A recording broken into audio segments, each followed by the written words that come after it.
On les imagine comme des hordes sauvages surgissant de la steppe, du froid ou du vent, dans un nuage de poussière.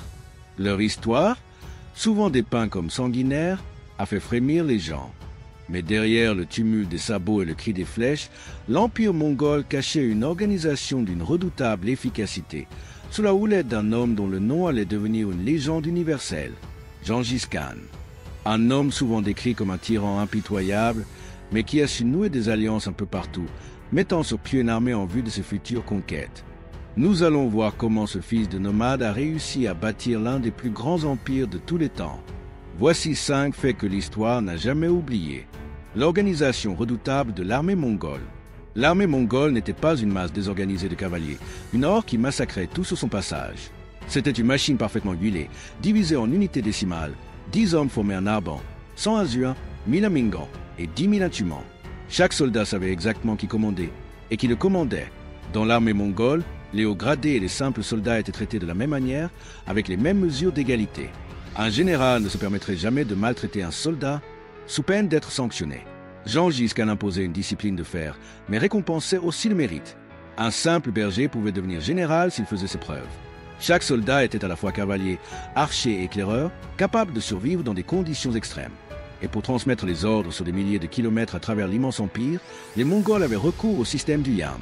C'était une sorte de transmission des messages à la vitesse du galop. La solidarité et la loyauté demeuraient les points inébranlables dans l'armée. Une technologie avant-gardiste et des armes venues du monde entier.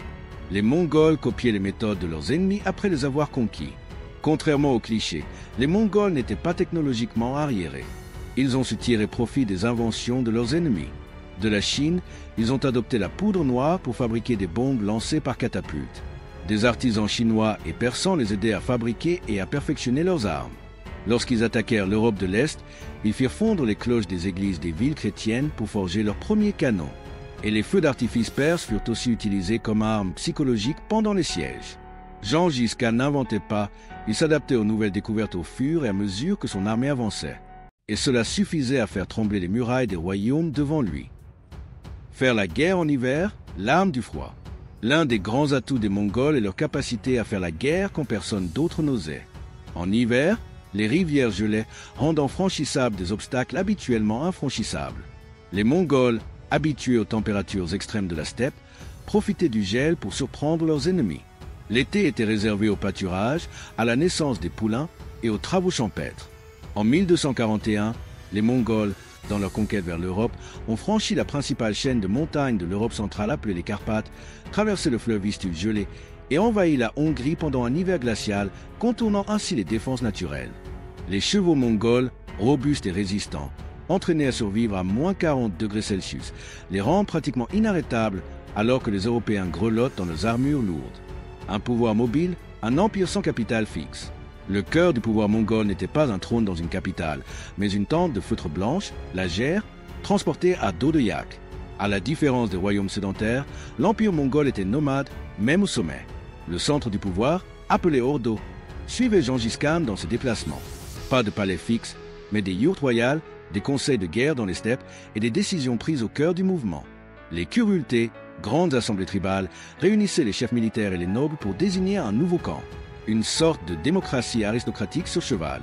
Ce système mobile et résilient permettait d'éviter les attaques ciblées contre une capitale fixe, tout en maintenant un contrôle efficace grâce à des administrateurs recrutés localement, souvent issus des peuples conquis. Cette souplesse permettait à l'Empire d'être rapide, réactif et insaisissable. Une tolérance religieuse étonnante pour l'époque. S'ils pouvaient être impitoyables en guerre, les Mongols se montraient d'une tolérance religieuse remarquable dans la paix. Chrétiens, musulmans, bouddhistes ou chamans, peu importait tant que vous ne vous opposiez pas au pouvoir impérial. Gengis Khan, qui croyait lui-même en un esprit céleste, le temps gris, militait pour un échange interculturel. Il consultait ainsi les moines taoïstes, des lamas tibétains et des imams persans. Sous son règne et celui de ses successeurs, les temples bouddhistes, les mosquées et les églises coexistaient souvent dans les mêmes villes. Les prêtres, moines, imams et érudits bénéficiaient même d'exemptions fiscales. Pour les Mongols, la foi était une affaire privée. Ce qui comptait, c'était la loyauté envers les camps qui voyaient la diversité religieuse comme une source de stabilité et utilisaient souvent les croyants comme médiateurs et diplomates. L'étendue de l'Empire mongol. L'empereur Gengis Khan a fait la guerre toute sa vie. À sa mort en 1227, son armée était arrivée jusqu'aux portes de l'Europe, certains pays comme la Hongrie étant déjà attaqués. Ses fils continueront son œuvre de conquête, mais c'est son petit-fils, Kublai Khan, qui amènera l'Empire à son apogée, régnant sur un territoire qui s'étend de la mer Méditerranée à la Corée. Retenez que ce vaste territoire comprenait des pays comme l'Irak, l'Iran, la Turquie, la Russie, l'Ukraine, une grande partie de la Chine, etc. Kublai Khan est même devenu empereur de la Chine vers 1276.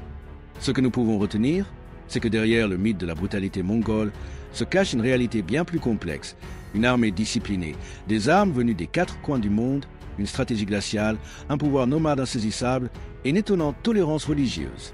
Gengis Khan n'a pas seulement conquis le monde, il a participé à l'améliorer dans divers domaines, mathématiques, l'astronomie et l'art. Quasi vénéré en Mongolie, Gengis Khan reste quand même une figure controversée aujourd'hui. Selon la légende, il a été enterré à sa mort dans les montagnes, quelque part en Mongolie, et le lieu de sa tombe reste un mystère. Merci d'avoir voyagé avec nous au cœur de l'Empire mongol. Abonnez-vous pour d'autres récits où l'histoire reprend vie.